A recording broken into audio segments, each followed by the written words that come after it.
So welcome everybody to this session of the International Risk Forum on Bitcoin and blockchain. So we will have 3 talks today. Each of them will last around 20 minutes. You will have the possibility to ask questions in the box under the video. You can ask questions, post questions during the talks. I will store them, and after the 20 minutes, I will select a few questions to ask to the speaker, and so I think it's all that I had to do for the organization. So I'm Charles Albert Lehal. Yes, sorry, I am the so I will share this session, and so we can start by Vincent Danos, who is directeur de recherche au CNRS, researcher at the département d'informatique de l'ENS, and he will present a paper, an ongoing work, if I understood well, on global order routing in the context of, blockchains. So the floor is yours. Thank you. So I would like to see my slides. Where are they? Okay, cool. So indeed, we're going to talk about order routing on networks of exchanges. So this is joint work with Julien Prat, who is going to present also another joint work after, and Hamza El Khalifi.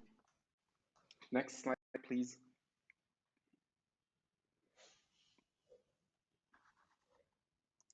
Can I have the next slide, please? Okay, thank you.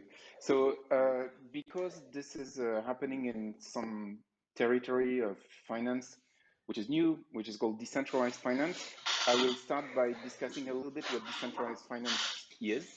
So this will be brief. Then I will define that model that we're developing of exchanges, or decentralized exchanges, as they are called in centralized finance. Then I will define the model itself. So price functions, transfer plans, and the profits that one can derive. So profit is a map that maps a transfer plan to a profit, which we will see the definition.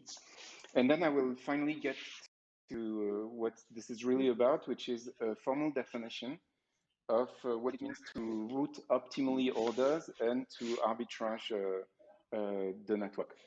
And we'll see that these are convex problems and they have good mathematical properties.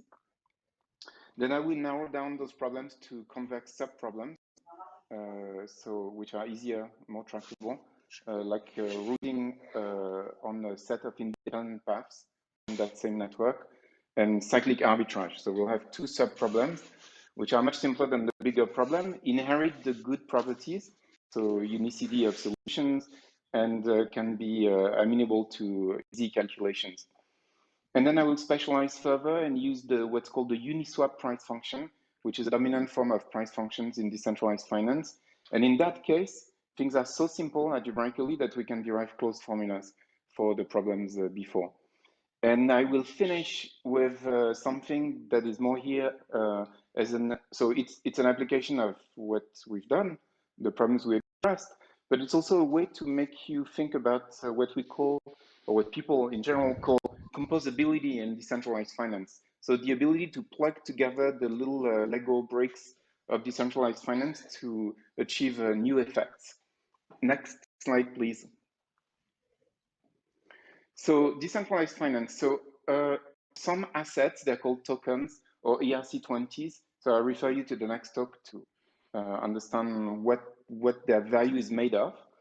So those assets are being exchanged, and here I've taken the 70 or so highest valued tokens currently, and there is an edge between any 2 of them. If there is a money market of the Uniswap type, so that's a special type, there are many more, many clones, many variants that exist, and which actually allows people to trade.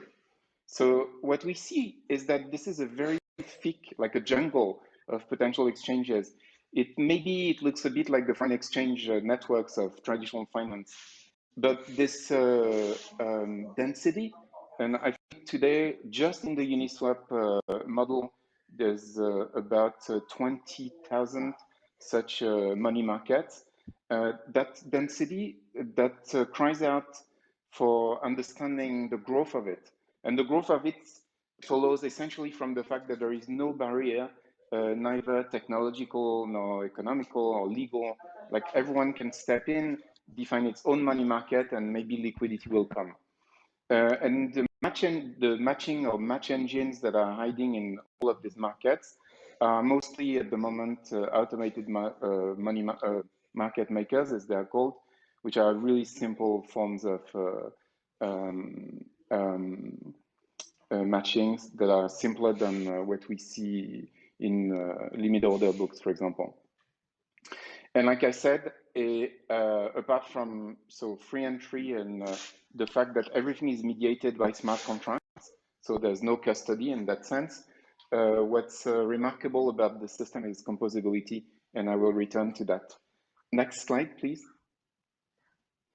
Okay, so there are three basic definitions. So first, the price function. So a price function maps non-negative reals to non-negative reals, amounts really.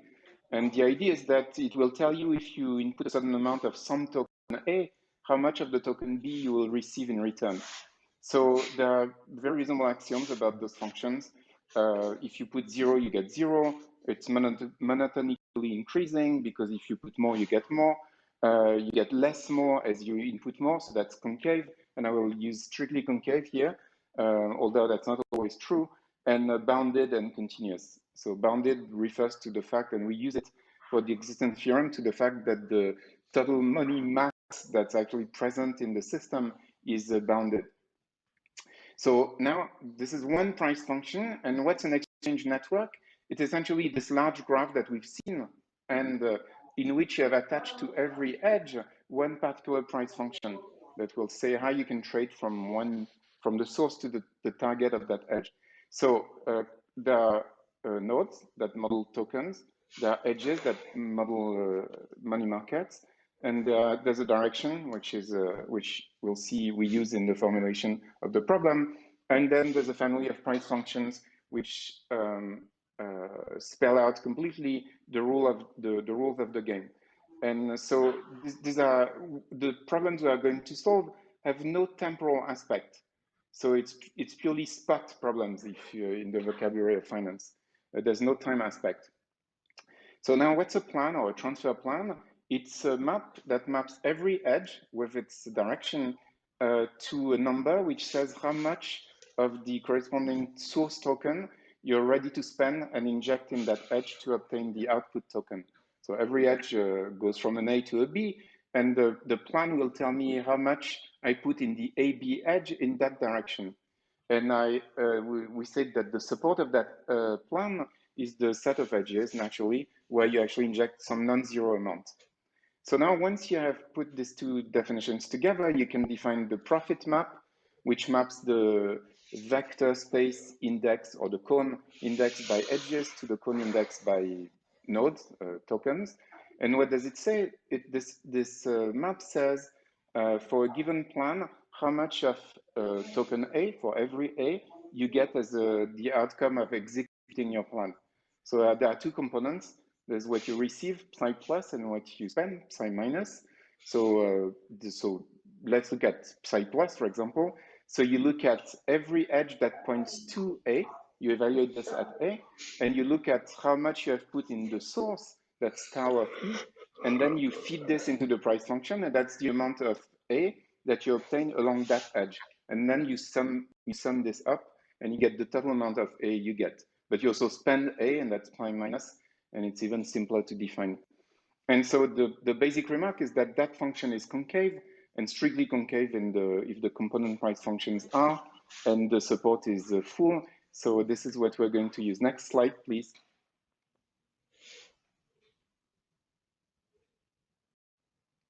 Thank you. So now what are the problems we want to capture? The first is routing. So we pick up an A, that's our source. We pick up a B, that's what we want to obtain. And we have a budget, which is a small a. This is the amount of A we're ready to spend. And now we're trying to maximize the output at B, so the profit psi tau of B over all possible plans under the constraint that we don't spend more than our budget. So that's the first constraint. And whether we are not A or B, don't spend. So it is possible that the intermediate values are positive strictly, but it will not be in the feasible set, but in the optimum set, since you're only rewarding the amount of B, you will have that the actual amount of profit that you get everywhere else in the system will be zero. That's easy to prove. And on the right-hand side, that's an illustration of an actual case using data from a few weeks ago, where you see that you go from one token to another one, from the slightly purplish or pink to the red one, and you see that you use 7 different edges. So these are very concrete money transfer questions. How can you do this optimally? And who knows how to solve this as a business that's called aggregating prices and computing best execution paths. And so that problem in itself, we can prove is well posed as a unique solution under very natural conditions. So, but now, as I said, we'd like to solve it concretely in simple cases that make sense practically.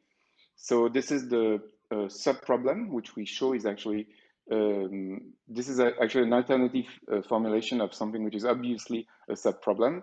So we show it as a sub-problem, and then we show that this restricted forward routing problem has nice algorithmic properties, and we can solve it quite efficiently. Can I have the next slide, please?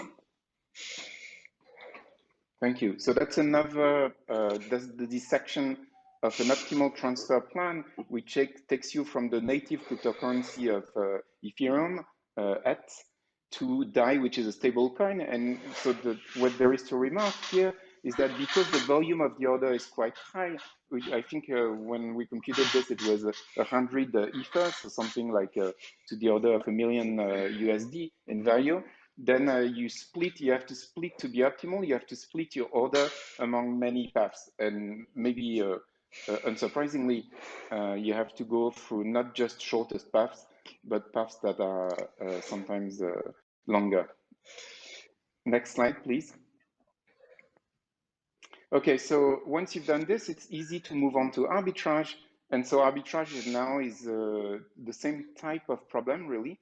And actually, a result about them is kind of a joint generalization of both. But what it says is try to maximize the output at A under the budget constraint that you spend nothing. So, so this problem is feasible, believe it or not, because we've said the profit should be strictly positive. So there is always a trivial way to construct a feasible candidate, which is to spend nothing. You will get nothing. This is the first axiom of price functions. Of course, we're really interested in detecting cases where we get a profit, which is strictly positive. So we proved that the arbitrage problem is well posed, has a unique solution, has a differential form, which is easy to extract necessary and sufficient condition for the existence of a non-trivial solution, although it doesn't tell you anything about the amount you may win. And we also show it's idempotent in the sense that when you execute the optimal arbitrage, then there is no arbitrage left, which sounds reasonable. And we can write this thing, extract from, in the differential case, a nice looking criterion, which in the special sub-problem where we restrict supports to be cyclic, goes down to a very familiar criterion, which is just the fact that along the cycle where you're looking for an arbitrage, if you do the product of the derivatives of at zero of every price functions, you find something that's strictly larger than 1. So next slide, please. Okay, so here's an example just to be a little more concrete of a price function that's used. So bracket A is the amount of A that you have in a pool, or it may be an apparent amount, but let's assume it's a real amount. B is the amount of B you have in the other pool, and you have a money market of the Uniswap type between A and B. And in that case, the price function is this linear rational fraction, which clearly verifies everything we want. It's 0 at 0, the derivative is decreasing, although it's positive, and it's bounded by the total amount of B that you have, which means that it will be very concave. So if you start spending amounts of A's as an input, which are in relative size, it factors through relative sizes, which in relative size exceeds something like 1% of the pool, you'll start paying a really large premium to a penalty, a concavity penalty, if you wish. And in the limit, if you put an infinite number of A's, you'll dry the pool of B's as a result. But no one would do this, of course. Actually, we looked at the data, and most of the Uniswap price relative sizes are below 1%. And when I say most, it's like one in a month, which is higher. And this, if you remember this pattern, this diagram, which tells you how to split the order optimally in some conditions, this is exactly what we see. People actually split large orders, although they may not do it optimally. So just a remark in passing, the merge construction, so this optimal routing can be rephrased as some kind of associative algebra structure on price functions, and which you know, like you take an f, a g, and f star g is just the best you can make out of f and g by splitting the inputs. That merge construction actually can be seen as a matching engine for price curve. So you can make an order book made of curves, and that's a syntax that traditional markets have not found useful, and it's interesting to understand. I don't understand it at the moment, but it's an interesting question to ask, I think, which is why do order books that we find in nature, meaning the natural finance, use exclusively discrete orders? Next slide, please. So these are the formulas that are promised in the case of the Uniswap function, which you've just seen before. So we can specify, this is a condition for arbitrage, and we can go even further because everything is so simple. Not only can we detect arbitrage, but we can have a closed formula for the max profit that one can derive using a cyclic arbitrage. And so we've done a little bit of data discovery here to detect arbitrage during 2 weeks in December, and we found a bunch. And now there's another paper that went out by another group in ETH who has discovered many more because they did it on a larger scale. All right, so I will finish. Next slide, please, with how the composability, right? So we have solved routing, arbitrage in the mathematical sense of solving. We also have relative tractable problems that give lower bounds on the original problems that are tractable, super tractable in the case of the Uniswap price functions. And now let's write a smart contract with it that's going to do something new in the decentralized finance. So what I'm going to take advantage of here is the fact that on the one hand, we know how to solve this merge function or optimal routing between independent paths in the case of Uniswap very simply. So by a closed formula, which is you know, simple, algorithmically trivial. And so it makes sense not just to compute, to solve the problem from outside of the chain, but to solve it on chain. So I'm going to embed that calculation in a contract. And that's the contract that I'm going to describe now. So how does it work?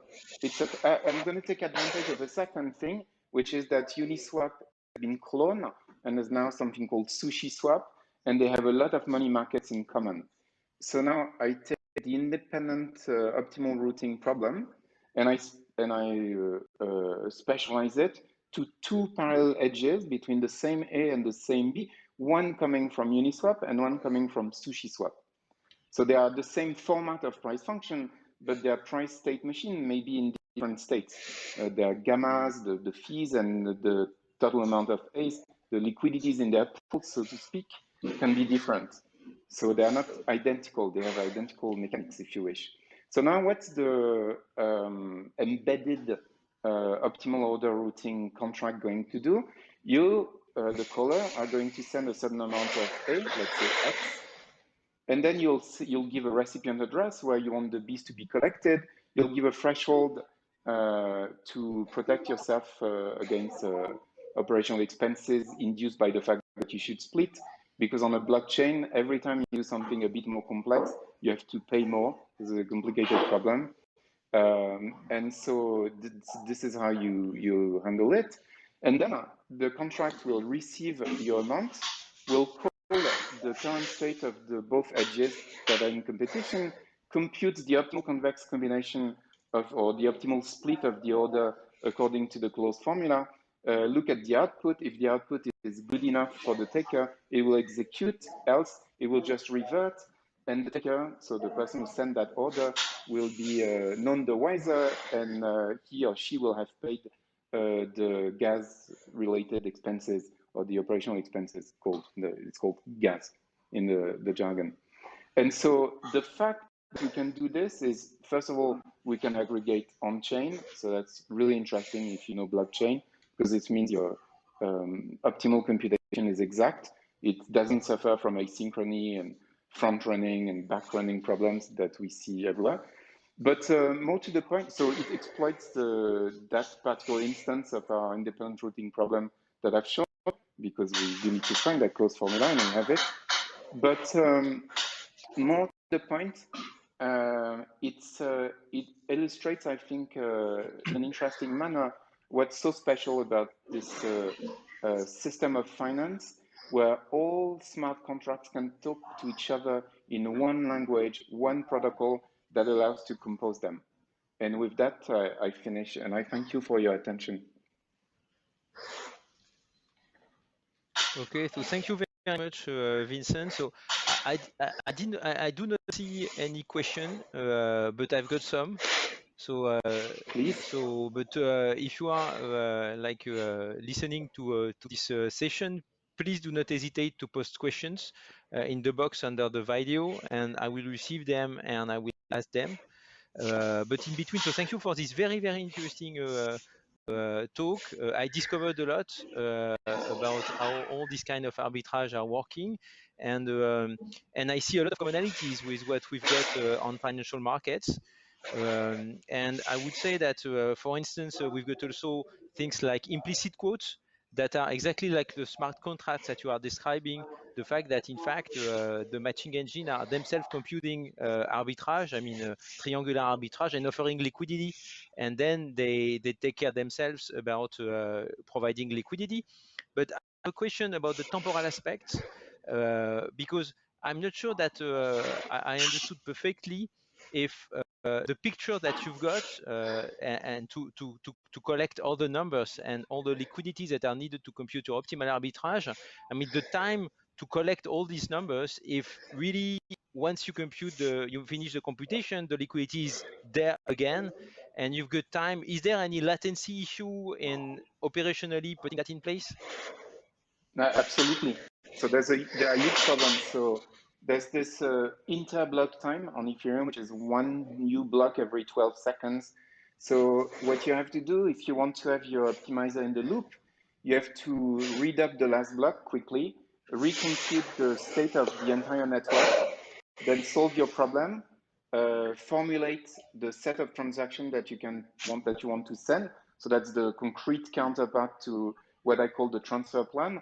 And then this is received by miners, and you have no control. I mean, in principle, it's a long discussion, but you have no control.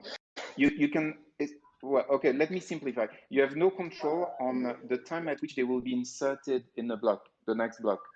So there's asynchrony, which is irreducibly unavoidably in the process between the time you make your optimal decision and the actual state of the universe when it's executed. So there is that. In addition to this, there is malicious asynchrony, which means that some actors actually see the set of transactions that you send. They can understand what you're doing, especially if you're trying to arbitrage. And in that case, they can actually front run you, and that's perfectly legal because everything is legal in this space. So that's another problem. And that brings me to the last point, which is if you use that optimizer that I described in the last slide on chain, then you have perfect price, you have zero asynchrony, or malicious or benevolent or just random. And so here, you know for sure that you're extracting the best price, and you know the state of the universe. There is no uncertainty left. Okay, thank you very much. So there are a lot of commonalities with the optimal execution literature, and it could be great to try to merge the two, I mean, research fields. It's a sentiment I've got. So I think that now it's time to switch to Julien Prat.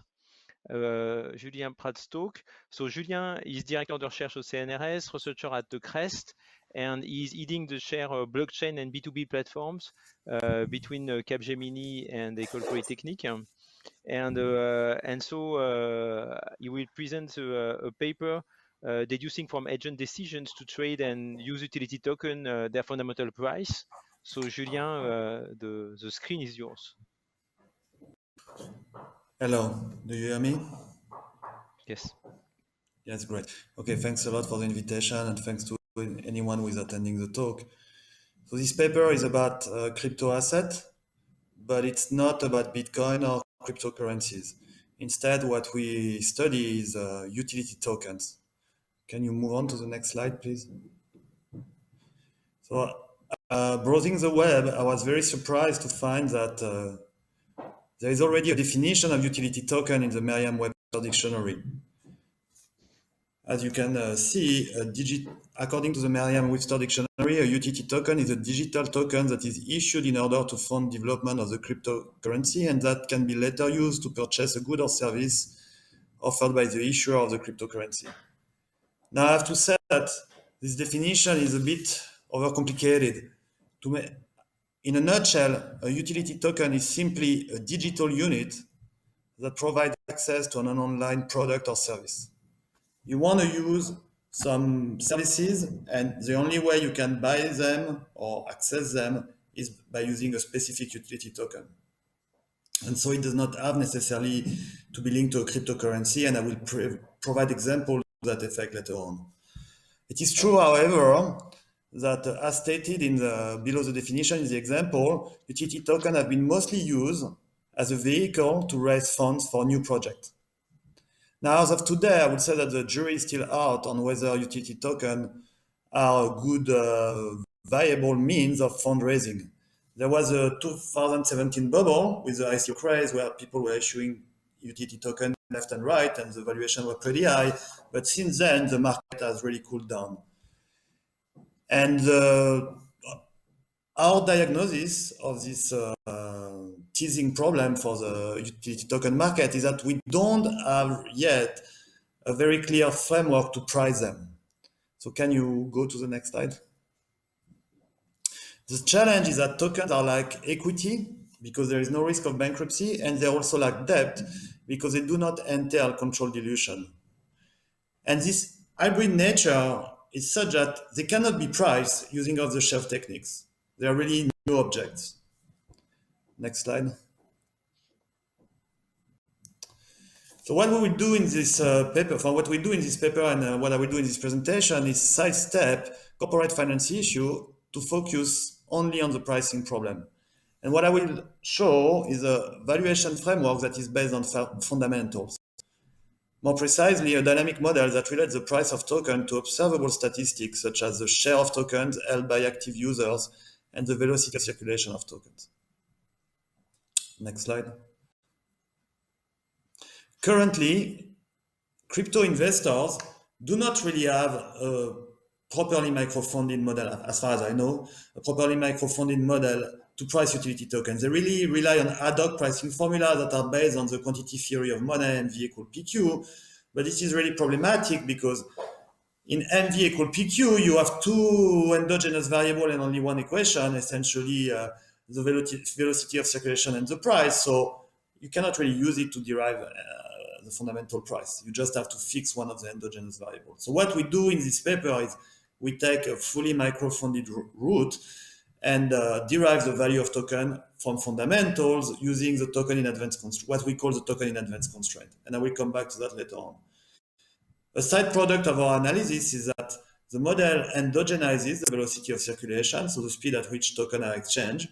And it's really a first step toward a fully micro-funded pricing model for the benchmarking and rating of ICOs, which is sorely lacking at the moment. Can you go to the next slide? we have two main insights. First, we will show that tokens foster adoption because, as you will see, they lower the opportunity cost of holding reserves.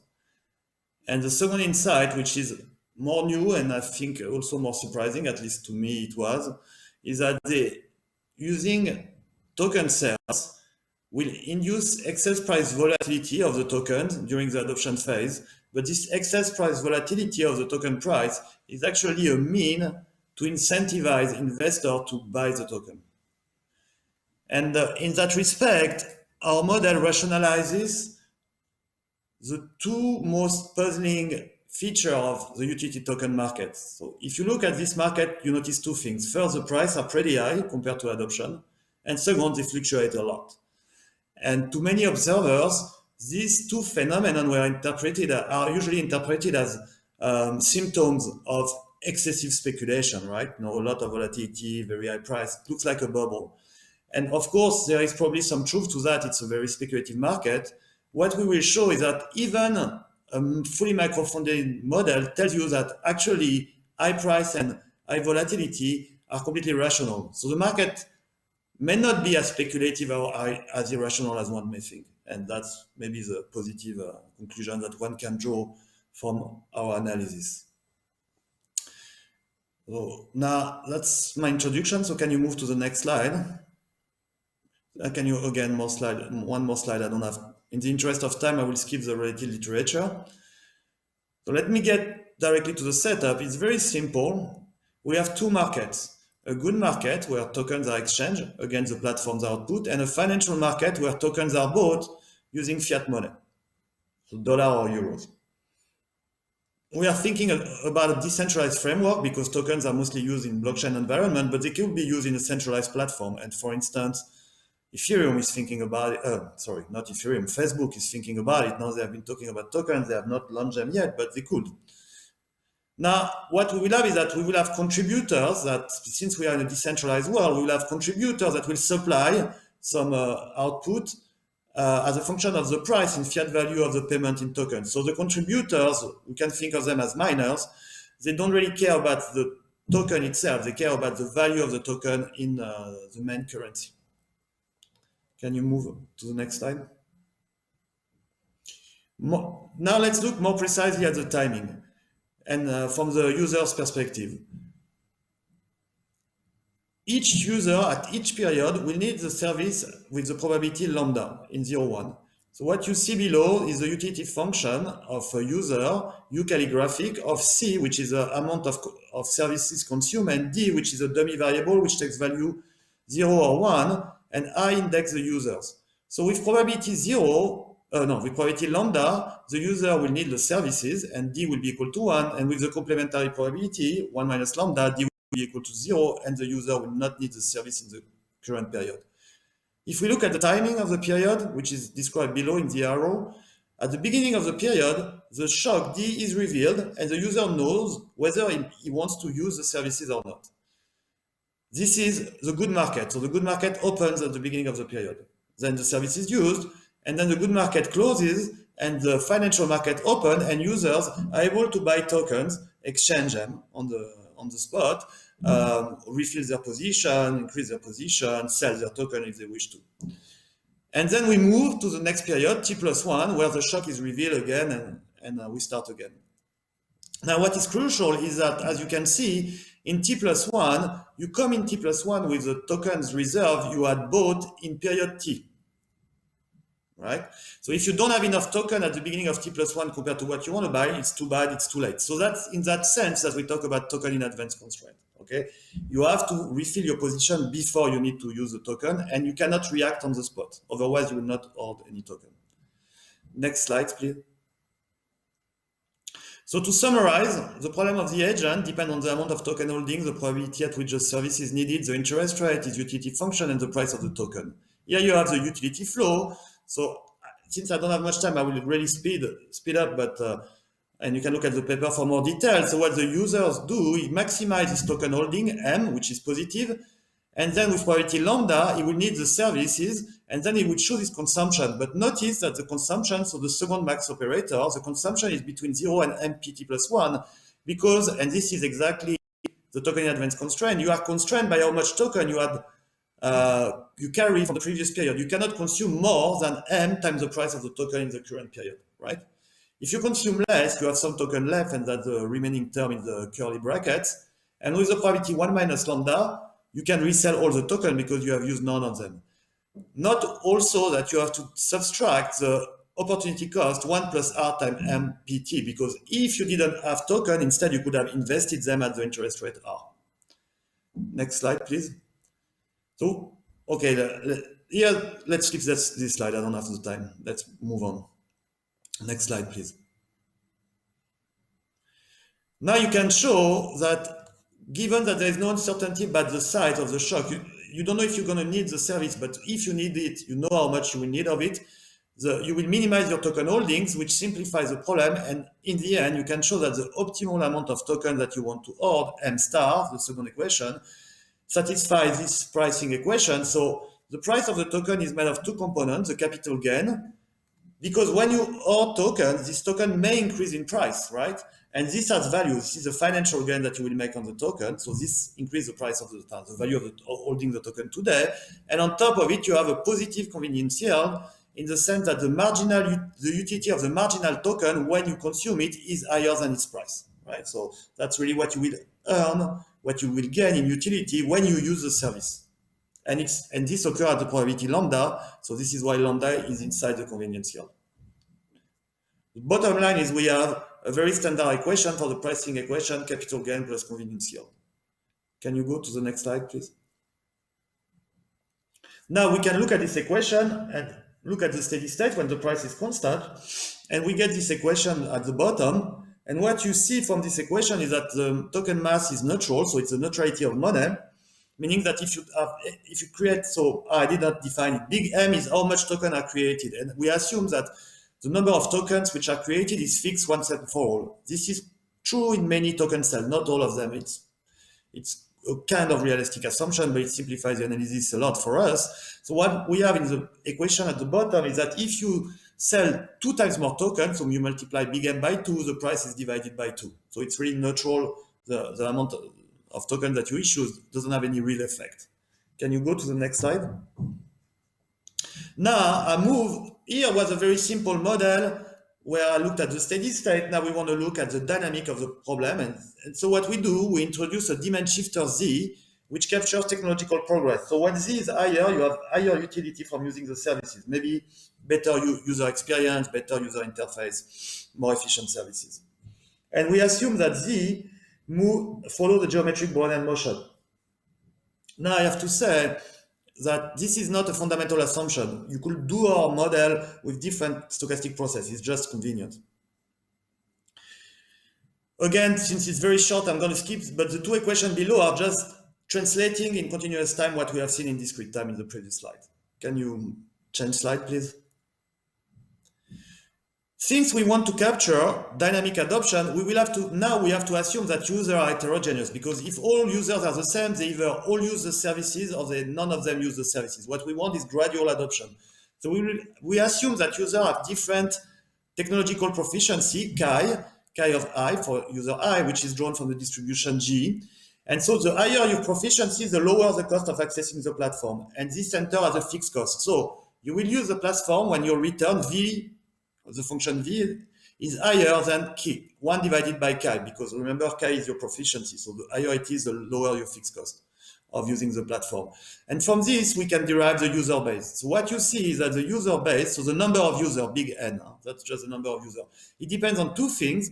The technology, of course, the technology Z, if it's higher, more users, and also the rate of appreciation of the token. If the token appreciates a lot, you expect the price of the token to go up. You're going to adopt the service because in case you don't use the services this period, you have earned the financial return and you're partially compensated. Okay, so the higher financial appreciation also foster user adoption. Next slide, please. Now, what you can show is that there will be a maximum price, P bar, as a function of Z, such that the demand from user cannot clear the market. Why? Because the appreciation rate of the token cannot be higher than the rate of interest R. Because if it's higher, remember, it's under the risk neutral measure. if it's higher than R, the demand for the token will be infinite, no? And the market will not be able to clear. So the upper bound on the appreciation rate is R, and when you plug that back in the equation, you can show that if the price is too high, users demand will not clear the market. So again, I have to skip the equation, it's too short a presentation. So let's go to the graph in the next slide, please. So what you see here is that this is the plane ZP. So Z is technology, P is price. And what you see is if the price is too high compared to the technology, we are in what we call the investor or speculator regime. In this regime, the token appreciates at the rate of interest. Okay, it cannot be higher, as I explained. And most importantly, the marginal token holder is not a user, it's someone who is just holding the token for speculative purpose. He anticipates that the token will appreciate and he hoards it just to make money. By contrast, in the user regime, so the red region, here the price is low compared to the productivity, and so the margin, all the market will be cleared by users. So the marginal token on the market will be held by someone who wants to use the service, not a speculator. So now that we have this region, we still have to define the price trajectory. So how do we do that?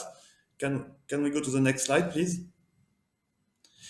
We first, remember, we're going to combine two differential equations. The first one is in the user regime. So you have the financial gain plus the convenience yield. And the other equation is the investor regime, where it's only financial gain. The token price increase at the rate of interest. Next slide, please.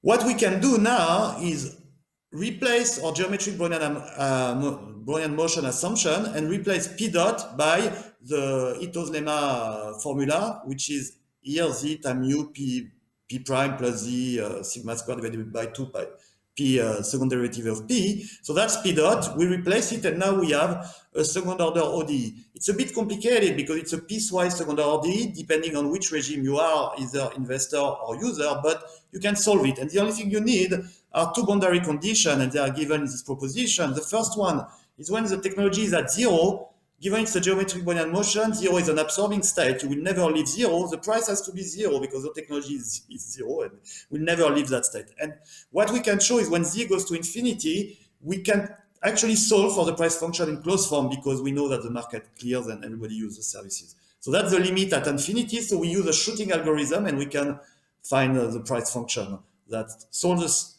the stochastic differential equation and also solves the boundary condition. And that's the fundamental price equation. Next slide, please. So what we did, now that we have the model, is we calibrated using and teamed up with a startup, Nictal, and calibrated it on data. Next slide, please.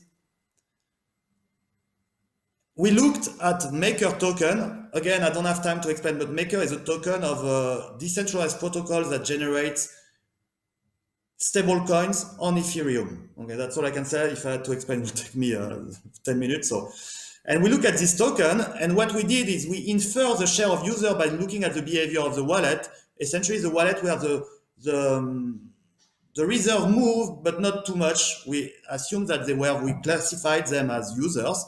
And what you see here is the share of users, so how much of the token are held at a given point in time by people whose wallet behave as the wallet of a user will behave, and we plot it against the price. So that's the blue dot point, and then we calibrated the model, and the red line, the red curve, is a prediction of the model.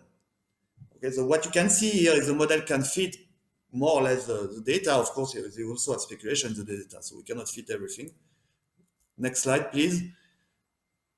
Here are the parameter value. Again, I don't have time. I will skip their values. They are not so instructive in them per se. Next slide, please.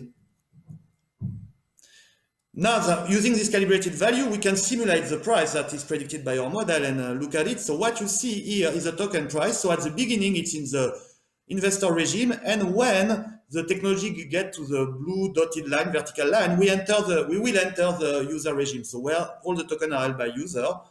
And as you can see below is the adoption rates. So how many of the users are actually using the service. So you enter the user regime when around almost 90% of the users are more than 90% are using the services. And what you can see also from the last graph is that the velocity of circulation is correlated with the price. And why? Because the speculators, they are just holding on to the token. They are waiting, no? Okay, so the velocity of circulation is 0, while the user, they have a higher velocity because they are exchanging the token when they need the services. So the more user you have, the higher the velocity of circulation. And so that's predicted by our model. And this is a common indicator in the current financial market. So we have a micro foundation for it. Positive correlation between velocity and price. But velocity, which is endogenous now, not taken as given. Can we go to the next slide? What you see too is that the return will drop when you enter the user regime, and also the velocity will drop, the volatility of the price. So the price will become less volatile in the user regime. Let me go to the next slide so that I explain why. So why is the price more volatile in the investor regimes? First, it's easy to do a diagnosis because it turns out that the price function in the user regime has a closed form solution. So P bar, I talked about it, Z lower bar is a contact point. And so you see it's Z to the power beta, and beta is higher than 1. So we have a convex function, right? And why do we have, so if you have a convex function, you know by Ito's lemma that the volatility of the asset, the price will be higher than the volatility of the underlying. So we have excess volatility that we can show mathematically. And why? Because if your price function is convex, again by Ito's lemma or Jensen's inequality, the expected price, the expected growth of the price is higher, okay, is higher than that of the increase in the fundamental. So convexity generates excess return, and you need this excess return to attract speculator.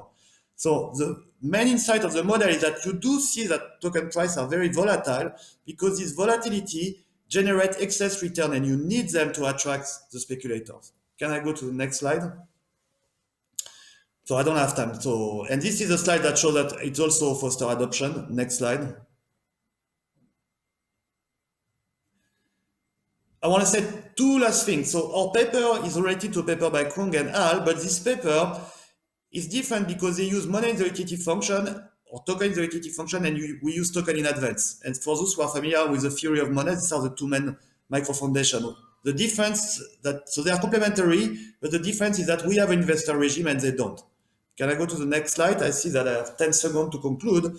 So what we have is a valuation framework that is based on fundamental, that microfund metrics used by investors, such as the velocity of circulation of token, and it rationalizes the extreme volatility and high valuation of token early on during the adoption phase, because excess volatility actually raise return above their fundamental level, which is needed to entice investors to enter the market and clear it. That's it. I'm done. Sorry. It was a bit of a rush, but I tried to do my best. We don't hear you. I do not hear you, sorry. Yeah, excuse me. Thank you a lot for this presentation. I mean, it's I'm very pleased to share this session because there are so much commonalities with what I am very familiar with in market microstructure and optimal execution, and here even in mean field games, in fact. And so I do not see any questions from the audience. I'm not sure that they understood how to ask questions. So, but I have questions myself, and especially around this liquidity constraint. I mean, the fact that your agents have to have tokens in advance, that is highly structuring for all your equations. And so, could you give us like an idea of what is happening if this time is changing, if it's increasing or decreasing, the how many time in advance you've got to have these tokens, and even if it's become random? So I think I have two answers to that. One is theoretical and one is practical. The theoretical answer is that you're probably familiar with the fact that it's the same issue with the theory of money. Why do people hold cash when they could hold bonds that give them a return? It's very famous, and this is a very long tradition in economics. So cash in advance is this idea that, and it's used in all over the place in economics, to endow money with value, to endow cash with value. We assume that there is some constraint. So I think we are linked to a very old tradition. Now, I admit this is not a very convincing answer in itself.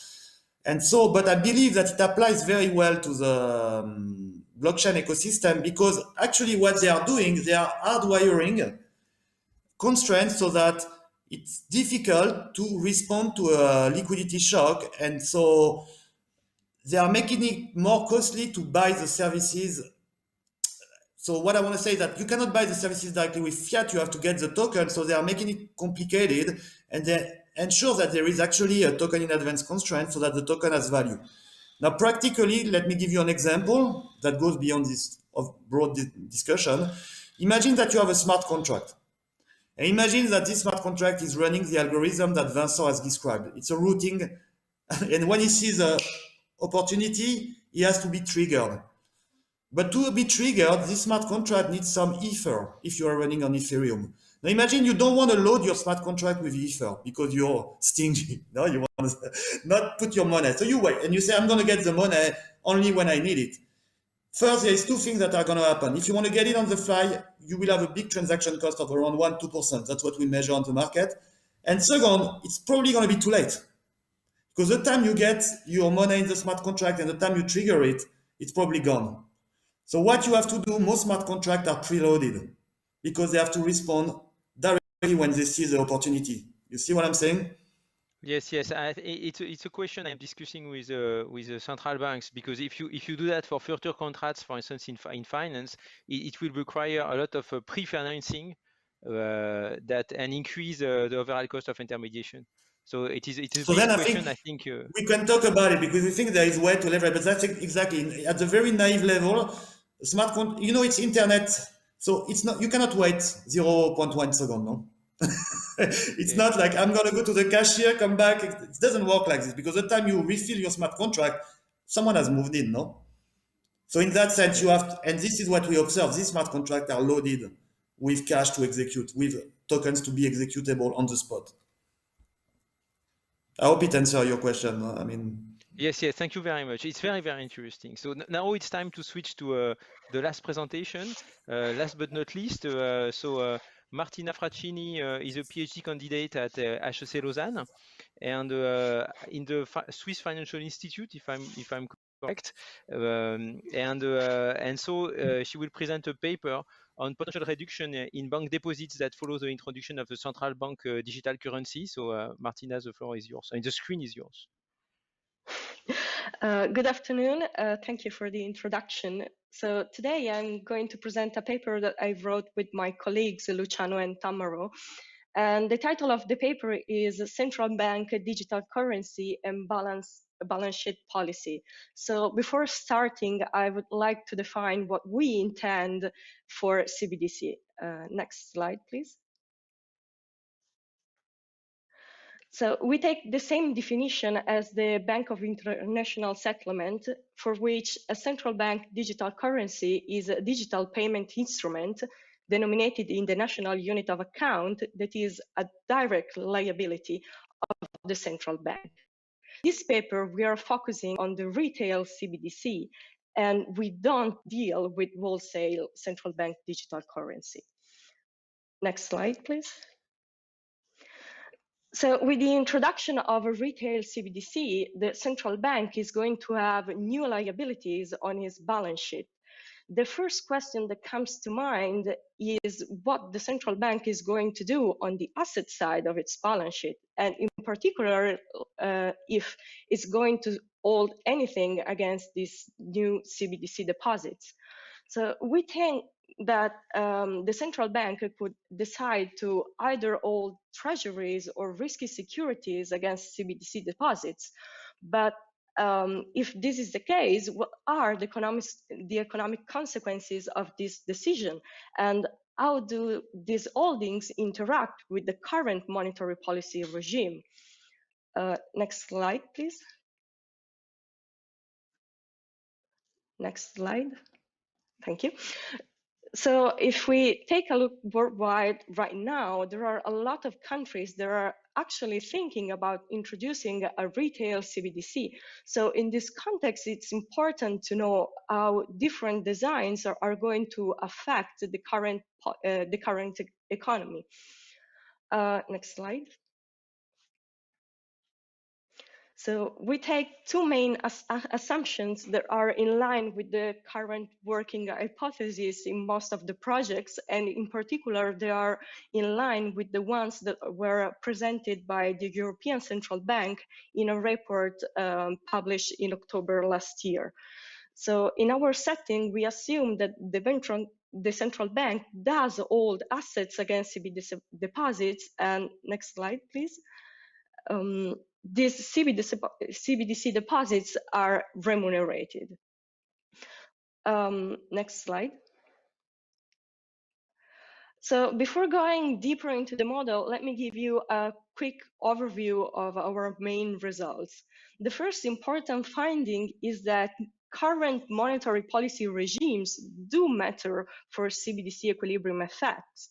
So this means that if we introduce a CBDC in different monetary policy regimes, there are going to be different economic consequences. And next slide. In particular, we see that bank lending to the economy can either increase, decrease, or even remain stable depending on the CBDC design and also on the monetary policy.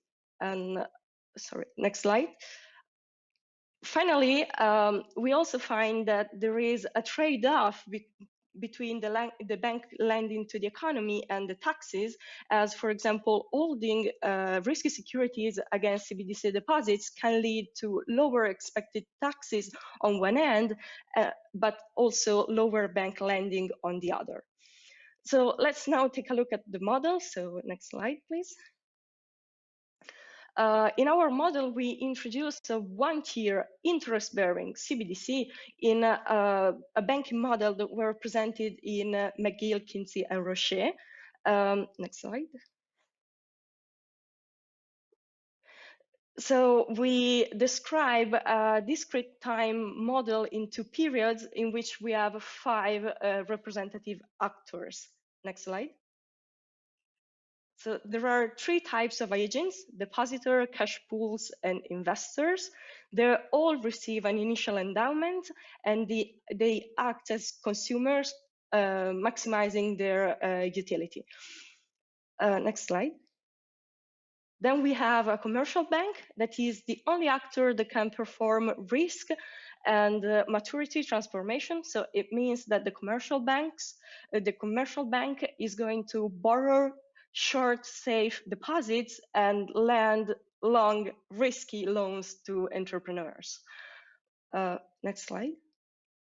Finally, we have a public sector with the fiscal authority and the central bank that, for simplicity, we treat as one single actor that we call government. The government regulates the bank, issues debt, and collects taxes. Next slide, please. So depositor can decide to place their funds either in the commercial banks as standard deposits or in a central bank in form of CBDC. For each deposit, they get an interest and they have a convenience yield. These 2 types of deposits are going to coexist because they are not perfect substitutes. So, for example, CBDC deposit could be better for I don't know, like more efficient payments, while commercial bank deposits could be better for complementary services. So, for example, if you think about PayPal, the average user has both a PayPal account and a bank account. We assume that in case of an introduction of CBDC, this would work in a similar way. Next slide. The cash pools represent the wholesale money market. They can either directly invest in treasuries or they can invest in bank debt. They invest in bank debt because there are not enough treasuries in the economies to satisfy their demand. Anyways, in both cases, they receive the same interest. Next slide. Investors take long-term risk, placing their funds in bank equity, for which they receive risky payoff, and they act as taxpayers. The taxes are set by the government, and they consist in the difference between the repayment of bondholders and the revenues from the seigniorage. And in case of bankruptcy, the taxes also include the bailout of the bank. Next slide. Now, if we take a look at the asset side of the bank, we can see that the commercial bank stores part of its funds in reserves, for which it gets an interest that is decided by the central bank. And it also invests in the risky technology that has a random payoff. The bank must also comply to liquidity requirement and capital requirement. So this means that the bank is forced to store at least part of its deposits in reserves for the liquidity requirement, and it is also forced to have at least part of its risky investment backed by equity for the capital requirement. Next slide, please. Finally, the government conducts different policies. There is an explicit guarantee for depositors, while the cash pools consider their funds to be implicitly guaranteed. And if you think about it, this belief was essentially confirmed in 2008 when the government bailed out most of the failing financial institutions. Then the central bank or government sets the liquidity and capital requirements for the commercial bank, and it also sets the interest rates on reserves and government bonds. Finally, it decides the composition of the asset side of its balance sheets, and in particular, it decides whether to invest its reserve and its CBDC deposits in treasuries and or in risky securities. Next slide, please. So to be a bit more specific, we identify two main policy regimes that we call standard policy and interest rate quantitative easing policy. In the standard policy regime, the central bank invests its reserves in treasuries, and it sets the interest rate of treasuries above the one of the reserves. On the other hand, in the interest rate quantitative easing policy, the central bank invests its reserves in risky security, and it sets the interest rate of treasuries equal to the one of reserves. So in both these policy regimes, we consider the fact that the central bank can either hold treasuries or risky securities against CBDC deposits. At the end, we have a total of 4 different scenarios, and for each scenarios, we study all the equilibrium effects. But we don't have time to present all the results. So we are going to see only the main mechanism. Next slide, please. The first interesting result is in line with the equivalence theorem we find in Brunnermeier and Nippelt. In their theorem, Brunnermeier and Nippelt, let's say, pinpoint the condition under which the introduction of a CBDC is neutral. So it means that it doesn't change the equilibrium allocations. In our model, this happens when the central bank conducts a standard monetary policy, when the CBDC deposits are invested in treasuries, and finally, when there is no liquidity requirement. So why does this happen? Next slide, please. So let's imagine that we're introducing a CBDC and the depositors substitute 1 unit of bank deposit with 1 unit of CBDC deposits. For this reason, the bank liabilities decreases of this 1 unit, and so does the bank debt that is destined for the risky investment. Next slide. At this point, the central bank can buy 1 more unit of treasuries to hold against the 1 more unit of CBDC deposits. Next slide, please.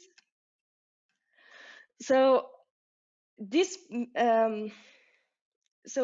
leaves the cash pool with 1 less unit of treasuries in the economy, so they are going to buy 1 more unit of bank debt.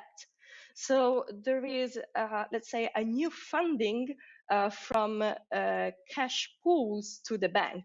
And this new funding fully compensate the reduction in deposits so that there is no change in the bank size, nor there is in its lending to the economy.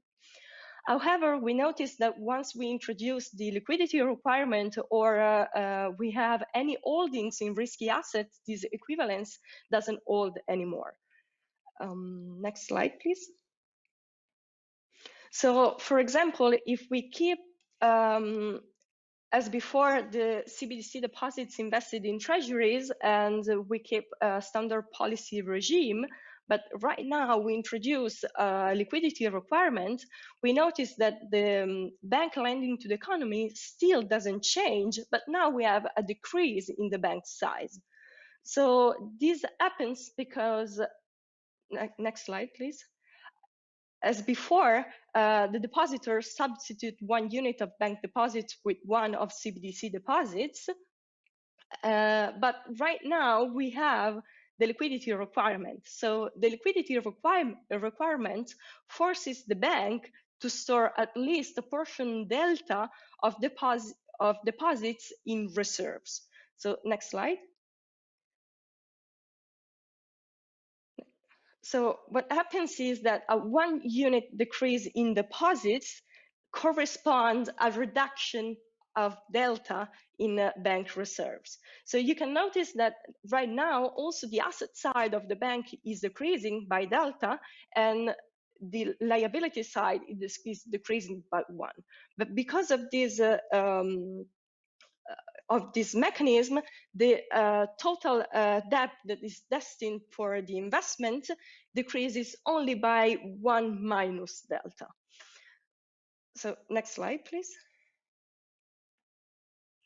Okay, so as before, the central bank can buy 1 more unit of treasuries to hold against CBDC deposits. But now, because of the liquidity requirement, it has delta less treasuries to hold against reserves. So this means that, next slide, please. Cash pool right now have 1 minus delta less unit of treasuries at their disposal, and so they're going to redirect their fund to the bank debt. So this 1 minus delta more unit of bank debt is going to partially compensate for the reduction in deposits. And since the compensation is partial at this point, we have a decrease in the bank size. However, this, let's call it compensation, it's enough to keep the amount of lending to the economy stable. Next slide, please. So now we still keep the CBDC invested in treasuries, but we are going to see what happens if we change the monetary policy. So right now we consider an interest rate QE policy, and we can see that the bank size decreases as before, but now the lending to the economy can increase. So the mechanism is really similar to before. Next slide, please. Let's take another slide. Thank you. Okay, so as before, depositors substitute 1 unit of bank deposit with 1 of CBDC. The bank reduces its reserve by delta, exactly as before, but next slide, please. Now the central bank has, as before, 1 more unit of treasuries to hold against CBDC, but right now it has a delta-less unit of risky security, not treasuries anymore, to hold against reserves. So this, sorry, next slide, please. So this leaves the cash pools with one whole less unit of treasuries. So they're going to borrow one more unit of bank debt. We can see that this is not enough to compensate for the decrease in the bank size, but this is enough so that the amount of debt that can be used for the investment can increase, and so does the bank lending. So next slide, thank you. I'm going to show you one last result for today. Right now we change setting, and we are going to invest our CBDC deposits in risky securities. So in this case, we see that no matter the monetary policy, we get a reduction in bank lending, but an increase in the revenues of the government. This increase in seigniorage, let's say, it's going to lower the taxes. I would like to stress out the fact that even if with the two monetary policy we have the same direction in the effects of the introduction of CBDC, the magnitude of these effects is going to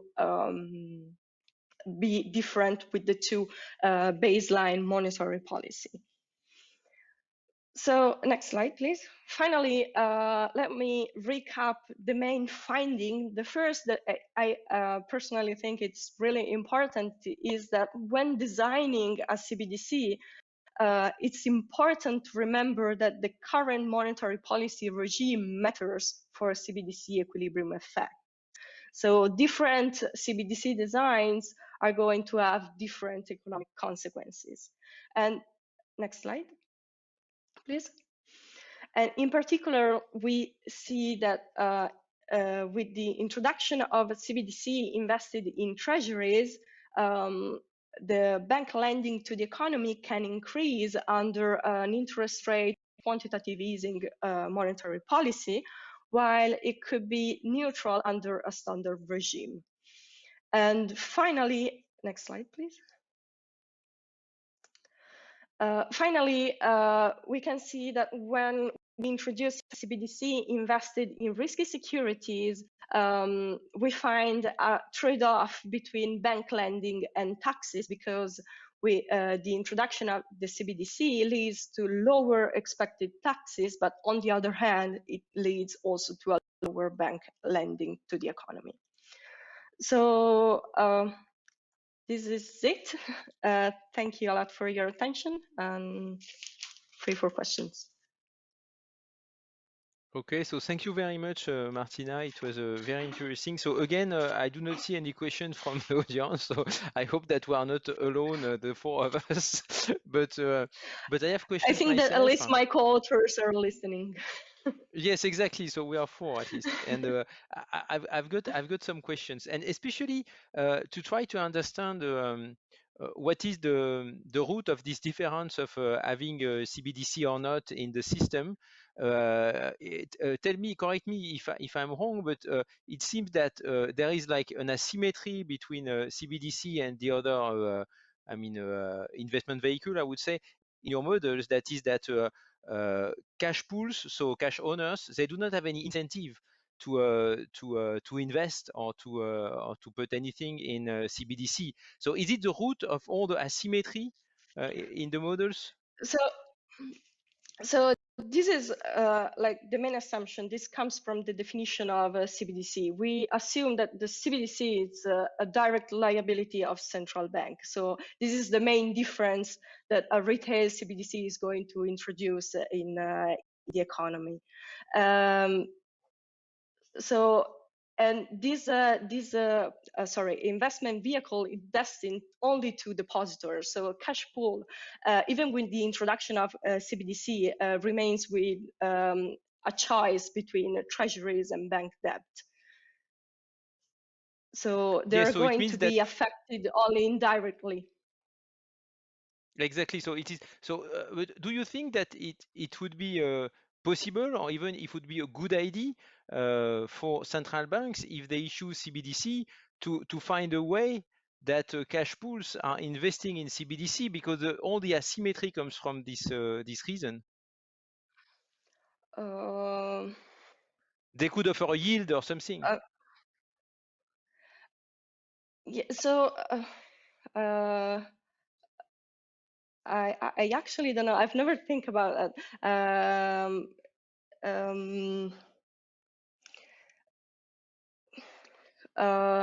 I don't know. I think that the big difference is that I'm sorry. No, I mean it's just an open question because I mean, for as a naive observer, I mean myself, I introducing. I'm sorry, I can hear you.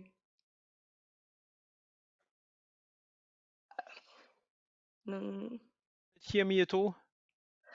Right now, yes. Can you hear me? Yes, I can. Yeah. Sorry, I totally lost you. Okay, so it's just that it's a very naive question, but as a naive observer of that, and it seems to me that this kind of asymmetry may be detrimental to the deployment of CBDC. So maybe central banks would like to try to just use the operative efficiency and operational efficiency of CBDC, and so maybe to put something that on the top of CBDC, so that cash pools would invest in this kind of vehicle. Oh, okay. No, but so I think that the main difference is that cash pools don't have a convenience yield from holding these, let's say, deposits to bank, or in the case CBDC. So one other feature of the model that maybe due to the lack of time didn't pass is that depositor actually have also a convenience yield from holding a bank account or a CBDC. So they have this convenience in having, I don't know, quicker payment and quicker payment, more efficient payment. So cash pools don't have these features. So I think they're not going to be interested in this type of technology.